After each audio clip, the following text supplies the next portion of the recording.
मैं आज मंच पर उपस्थित प्रदेश के लोकप्रिय अध्यक्ष माननीय श्री स्वतंत्र देव सिंह जी, प्रदेश के प्रभारी माननीय श्री राधा मोहन सिंह जी, प्रदेश सरकार में मेरे वरिष्ठ सहयोगी उप मुख्यमंत्री श्री केशव प्रसाद मौर्य जी, उप मुख्यमंत्री श्री ब्रजेश पाठक जी, राष्ट्रीय महामंत्री श्री अरुण सिंह जी, प्रदेश संगठन महामंत्री श्री सुनील बंसल जी, प्रदेश के सह संगठन मंत्री श्री क्रमवीर जी, प्रदेश के सह प्रभारी केंद्रीय मंत्रीगण, सभी सम्मानित राष्ट्रीय पदाधिकारीगण, प्रदेश कार्य समिति के सभी सम्मानित पदाधिकारी और सदस्यगण और उपस्थित भाइयों बहनों, उत्तर प्रदेश विधानसभा चुनाव के ऐतिहासिक सफलता के बाद जुलाई 2021 के बाद हम सब सामूहिक रूप से एक साथ यहाँ पर एकत्र होकर के मिलन के इस कार्यक्रम में मैं आप सबका हृदय से स्वागत करता हूँ, आप सबका हृदय से अभिनंदन करता हूँ। आप सबके परिश्रम से आदरणीय प्रधानमंत्री जी के नेतृत्व, आदरणीय राष्ट्रीय अध्यक्ष जी के नेतृत्व और मार्गदर्शन में, केंद्रीय नेताओं के योग्य नेतृत्व, मार्गदर्शन और सहयोग से भारतीय जनता पार्टी ने तमाम मिथकों को, तमाम षड्यंत्रों को धूल दूषरित करते हुए 37 वर्ष के बाद उत्तर प्रदेश में फिर से सरकार बनाने में सफलता प्राप्त की है। जो सरकार अपना कार्यकाल कुशलतापूर्वक पूर्ण की हो और फिर से सरकार बनाई हो, उत्तर प्रदेश में 37 वर्ष के बाद इस प्रकार का अवसर आया है। मैं इसके लिए आप सभी भारतीय जनता पार्टी के प्रदेश कार्य समिति के सभी सम्मानित पदाधिकारी, सदस्यों और भारतीय जनता पार्टी के उन लाखों कार्यकर्ताओं को हृदय से अभिनंदन करता हूं, हृदय से बधाई देता हूं और अपनी शुभकामनाएं भी देता हूं। मित्रों, हम सब ऐसे अवसर पर यहां एकत्र हो रहे हैं जब आदरणीय प्रधानमंत्री जी के नेतृत्व में एक नए भारत के निर्माण के लिए भारतीय जनता पार्टी के नेतृत्व की सरकार पूरी मजबूती से आगे बढ़ चुकी है। और कल 30 मई को आदरणीय प्रधानमंत्री जी के नेतृत्व में भारतीय जनता पार्टी की सरकार का केंद्र में 8 वर्ष का कार्यकाल पूरा होगा। इस अवसर पर मैं आप सब की ओर से आदरणीय प्रधानमंत्री जी का, केंद्रीय कैबिनेट का और सभी अपने राष्ट्रीय पदाधिकारियों का हृदय से अभिनंदन करता हूं। इन 8 वर्षों में देश एक नई दिशा की ओर आगे बढ़ा है। एक नया विश्वास भारत की 135 करोड़ की आबादी के मन में देखने को मिल रहा है। भारत एक नए भारत बनने की ओर अग्रसर है। एक भारत श्रेष्ठ भारत की परिकल्पना हमें अपनी आंखों के सामने बहुत स्पष्ट दिखाई देता है और जीवन के हर क्षेत्र में विगत 8 वर्षों में प्रधानमंत्री मोदी जी के नेतृत्व में हुई प्रगति अभूतपूर्व है, अभिनंदनीय है और यह इस नए भारत को दुनिया के नेतृत्व के रूप में हम प्रस्तुत करते हुए देख रहे हैं। यह हम सब के लिए गौरव का क्षण है। और इस अवसर पर मैं आदरणीय प्रधानमंत्री जी के यशस्वी नेतृत्व में केंद्र सरकार के 8 वर्ष के इन सफलतम कार्यकाल के लिए भी आदरणीय प्रधानमंत्री जी का, केंद्रीय कैबिनेट का, अपने सभी राष्ट्रीय पदाधिकारियों का हृदय से अभिनंदन करते हैं, स्वागत करते हैं। भाइयों बहनों, 5 वर्ष पहले प्रदेश में प्रधानमंत्री मोदी जी के आह्वान पर उत्तर प्रदेश की जनता ने भारतीय जनता पार्टी के नेतृत्व पर विश्वास किया था और इन 5 वर्षों के अंदर उत्तर प्रदेश ने जिस यात्रा को आगे बढ़ाया वो आप सबके सामने है। उत्तर प्रदेश के सामने जो पिछली सरकारों ने अपने राजनीतिक स्वार्थों के लिए एक अविश्वास की स्थिति पैदा की थी, प्रदेश के बारे में जो धारणाएं देश और दुनिया में बन चुकी थी, इन 5 वर्षों में भले ही 3 वर्ष ही हमें कार्य करने को मिले हों, 2 वर्ष इस सदी की सबसे बड़ी महामारी कोरोना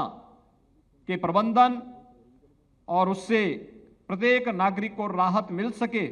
इस दिशा में जो प्रयास केंद्र और प्रदेश सरकार ने मिलकर के आगे बढ़ाए थे, इसमें ज्यादा समय हमारा प्रबंधन और इससे आम नागरिक को राहत मिल सके, इसमें ज्यादा समय हम लोगों को लगाना पड़ा।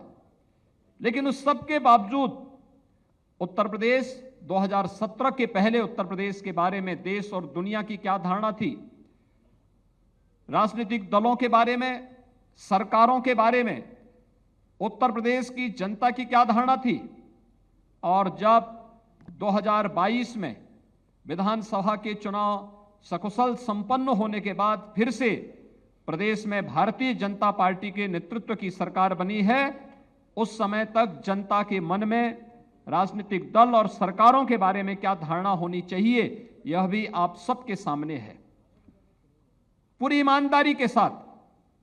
पूरी प्रतिबद्धता के साथ सरकार और संगठन ने मिलकर के 5 वर्षों तक जो अनथक प्रयास किए,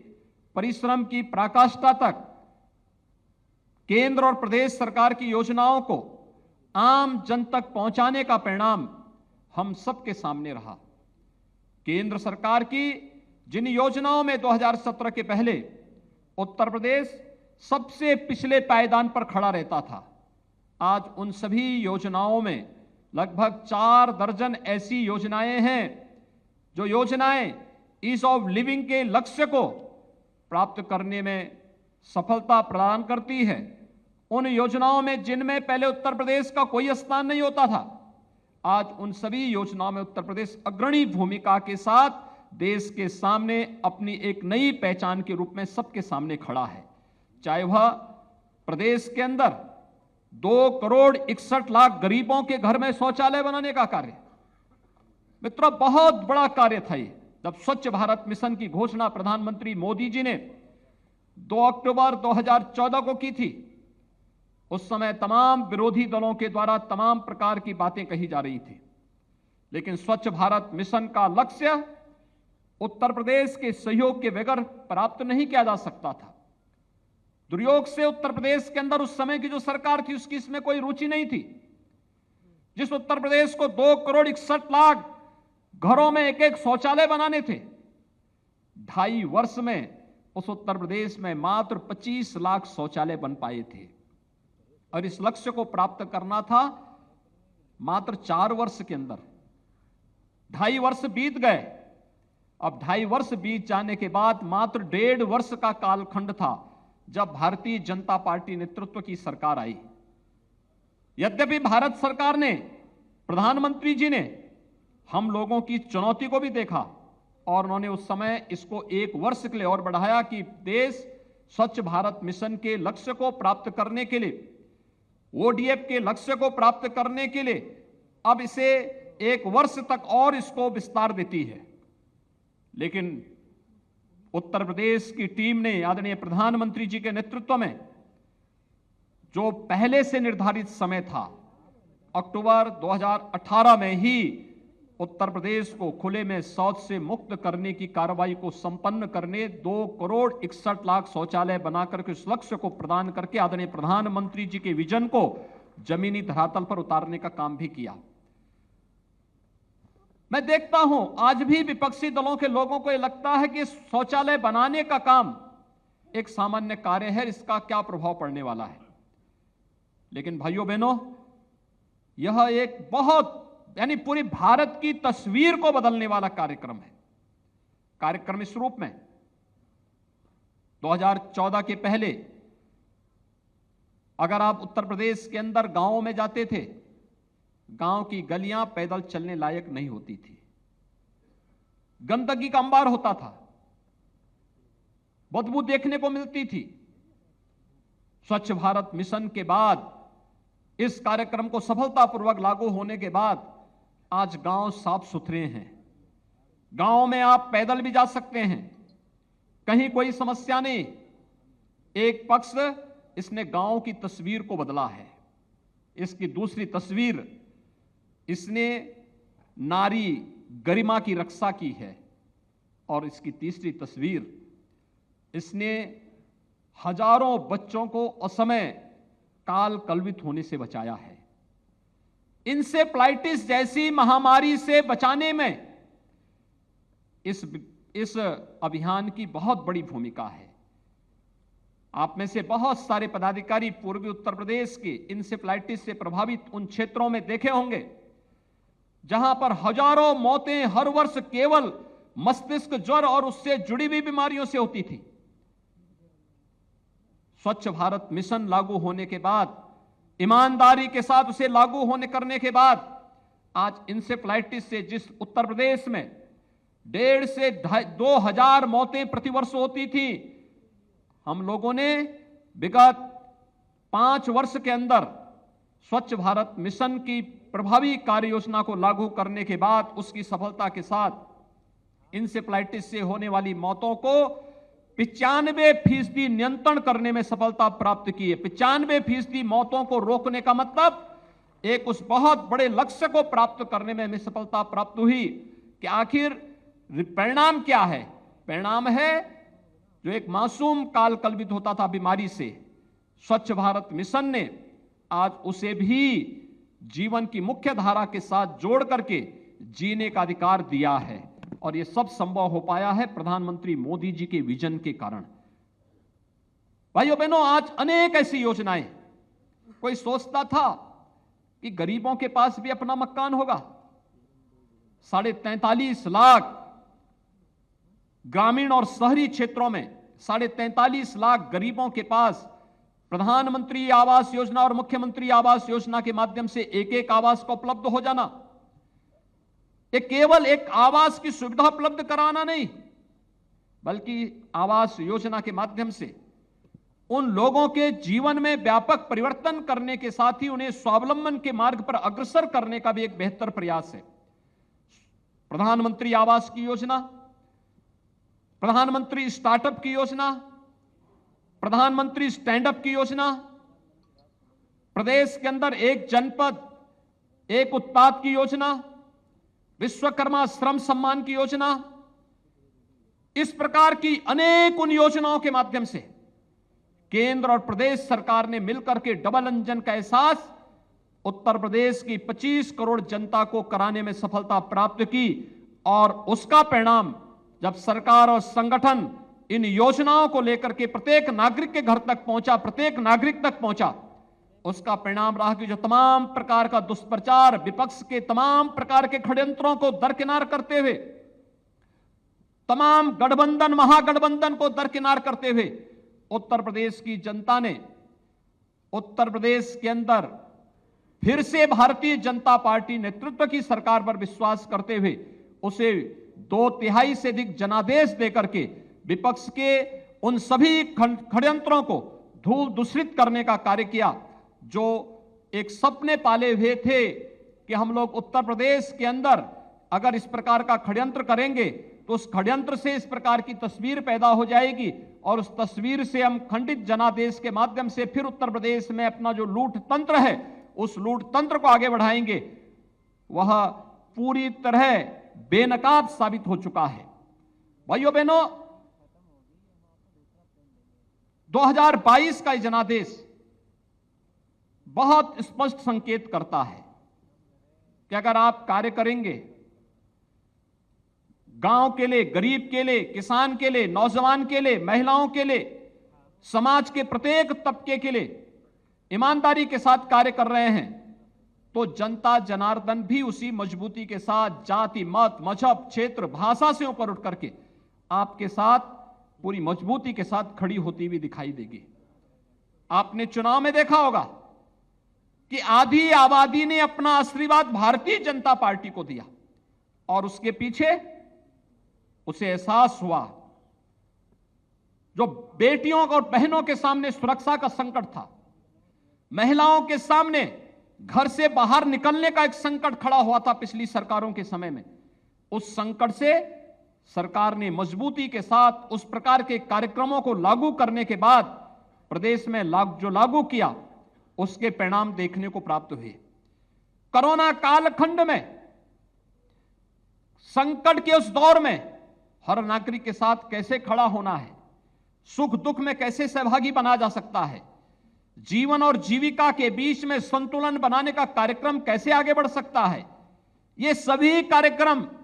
उस कालखंड में जिस प्रभावी तरीके से लागू करने के प्रयास हुए, स्वाभाविक रूप से आधी आबादी ने उन सभी जो मिथक थे, जो तमाम प्रकार के षड्यंत्र थे, उसे दरकिनार करते हुए भारतीय जनता पार्टी नेतृत्व पर विश्वास किया और भारतीय जनता पार्टी के प्रत्याशियों को भारी बहुमत से विजयी बनाने में अपना योगदान दिया। और मित्रों, ये कार्यक्रम अनवरत रूप से आगे बढ़ सके, आज ये हम सबके सामने एक नई चुनौती होगी, क्योंकि यह तो एक निरंतर चलने वाली प्रक्रिया का हिस्सा है। उत्तर प्रदेश में नई सरकार का गठन हो चुका है। नई सरकार के गठन के साथ प्रदेश में नया बजट भी आ गया है। आपने देखा होगा कि सरकार का गठन पूर्ण बहुमत के साथ विधानसभा में 2/3 से अधिक बहुमत के साथ भारतीय जनता पार्टी की सरकार बनी। पहली बार हो रहा है जब भारतीय जनता पार्टी को विधान परिषद में भी पूर्ण बहुमत प्राप्त हुआ है और 2/3 से अधिक बहुमत भारतीय जनता पार्टी के पास। सामान्य कार्यकर्ता भी आज विधान परिषद में भारतीय जनता पार्टी का प्रतिनिधित्व करता हुआ दिखाई देता है। दोनों सदन में भारतीय जनता पार्टी के पास पूर्ण बहुमत हो, यह पहली बार उत्तर प्रदेश के अंदर देखने को मिला है। और यह मैं उत्तर प्रदेश के उन लाखों कार्यकर्ताओं के विश्वास के प्रति हृदय से धन्यवाद देता हूं, जिन्होंने इस पूरी प्रक्रिया के साथ पूरी मजबूती के साथ जुड़ करके भारतीय जनता पार्टी को दोनों सदनों में पूर्ण बहुमत दिलाने के लिए अनथक प्रयास किया और आज उसका परिणाम हम सबके सामने है। नया बजट भी आपके सामने आ चुका है। मित्रों, सरकार ने अपना नया बजट प्रस्तुत किया है। नई सरकार का नया बजट, लोक कल्याण संकल्प पत्र, जिसके आधार पर हम लोग प्रधानमंत्री मोदी जी के मार्गदर्शन और नेतृत्व में, आदरणीय राष्ट्रीय अध्यक्ष जी के नेतृत्व में जनता जनार्दन की अदालत में गए थे। 130 संकल्पों के साथ हम आगे बढ़े थे। पहले ही बजट में 97 संकल्पों को पूरा करने के साथ सरकार उसके लिए 54,000 करोड़ रुपए से अधिक की धनराशि की व्यवस्था भी बजट में प्रावधान कर चुकी है कि इन सभी संकल्पों को बिना कोई विकल्प दिए हुए उन्हें अक्षरशः पूरा करना है और उसे अक्षरशः पूरा करने के लिए पूरी प्रतिबद्धता के साथ सरकार कार्य करते हुए दिखाई दे रही है। वे संकल्प जमीनी धरातल पर भी कार्य करते हुए दिखाई दें। हर परिवार के एक नौजवान को नौकरी, रोजगार या स्वतः रोजगार के साथ जोड़ने के लिए परिवार कार्ड की प्रक्रिया कैसे बननी है, हर परिवार के पास अपना एक स्पेशल कार्ड हो और उस कार्ड के माध्यम से उस परिवार को मिलने वाली केंद्र और प्रदेश सरकार की योजनाओं का लाभ के साथ साथ उन्हें कौन सा रोजगार और नौकरी मिली है, इस प्रक्रिया को भी हम लोग तकनीक के माध्यम के साथ जोड़ते हुए हर एक परिवार के एक सदस्य को नौकरी, रोजगार अथवा स्वतः रोजगार के साथ जोड़ने की प्रक्रिया के साथ भी प्रदेश सरकार ने इस पर अपना कार्य प्रारंभ कर दिया है। और मित्रों, यही नहीं, अभी 3 जून को उत्तर प्रदेश के अंदर 75,000 करोड़ रुपए से अधिक की परियोजनाओं का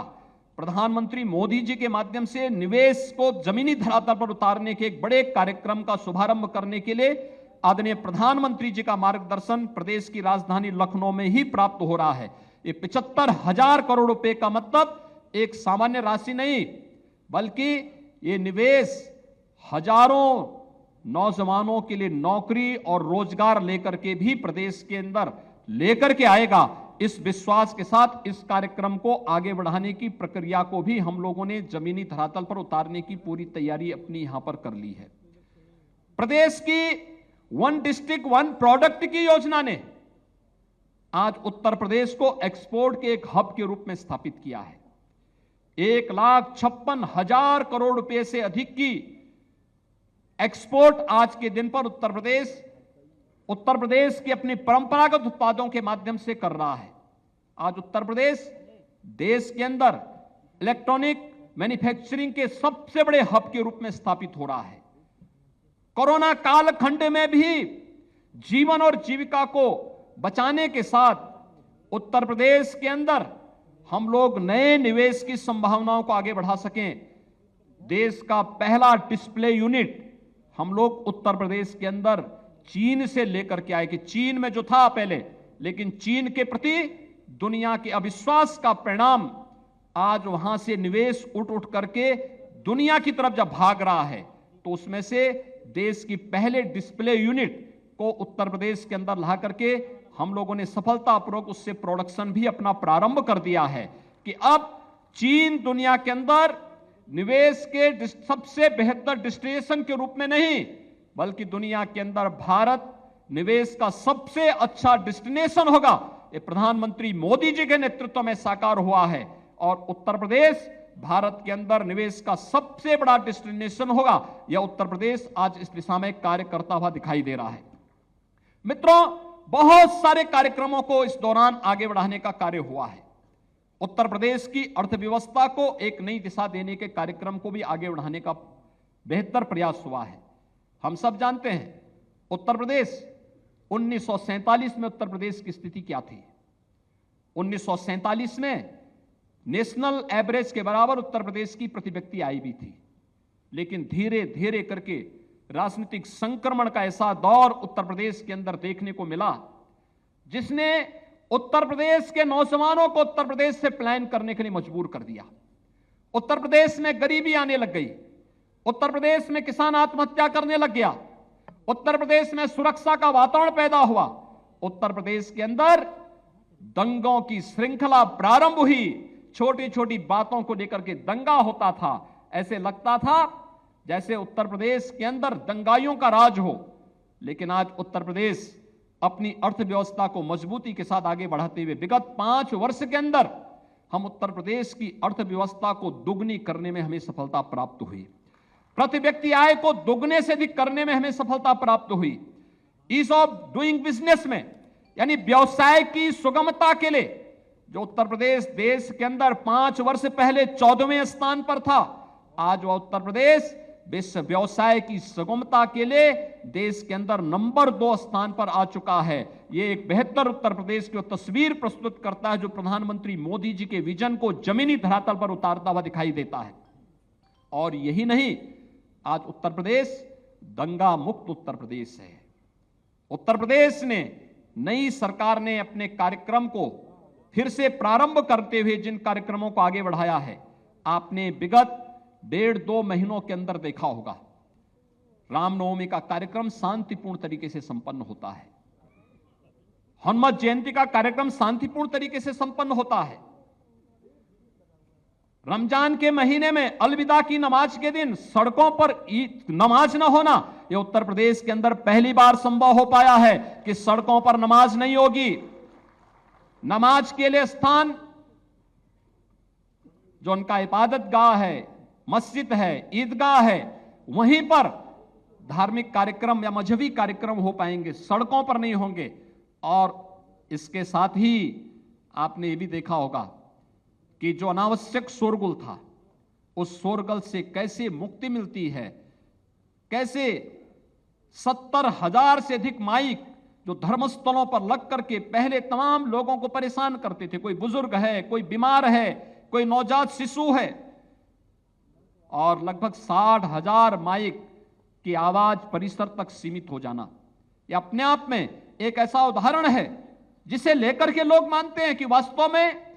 जिन बातों को लेकर के, छोटी छोटी बातों को लेकर के दंगा होता था, माइक कभी दंगा का कारण बनता था। माइक कभी अराजकता का कारण बनता था, माइक कभी दो पक्षों में आपसी तनाव का कारण बनता था। आज उत्तर प्रदेश के अंदर स्वतः स्फूर्त भाव के साथ ही उतरते हुए दिखाई देते हैं और लोगों के मन में एक नए विश्वास को जागृत करते हुए दिखाई देते हैं। और इस विश्वास को आगे बढ़ाने के लिए कि नए भारत का नया उत्तर प्रदेश तैयार है, जो एक मजबूती के साथ अपनी एक नई पहचान देने के लिए देश और दुनिया के सामने प्रस्तुत है। उस विश्वास के साथ आज हम आगे बढ़ रहे हैं। उस विश्वास को आगे बढ़ाने की ही प्रक्रिया है। जब कल आदरणीय प्रधानमंत्री जी के नेतृत्व में केंद्र सरकार के 8 वर्ष के सफलतम कार्यकाल को हम जन जन तक पहुंचाने के कार्यक्रम का हिस्सा बन सकें, उस अभियान को आगे बढ़ा सकें, और उस अभियान को आगे बढ़ाने के लिए, क्योंकि जितने भी कार्यक्रम प्रधानमंत्री मोदी जी ने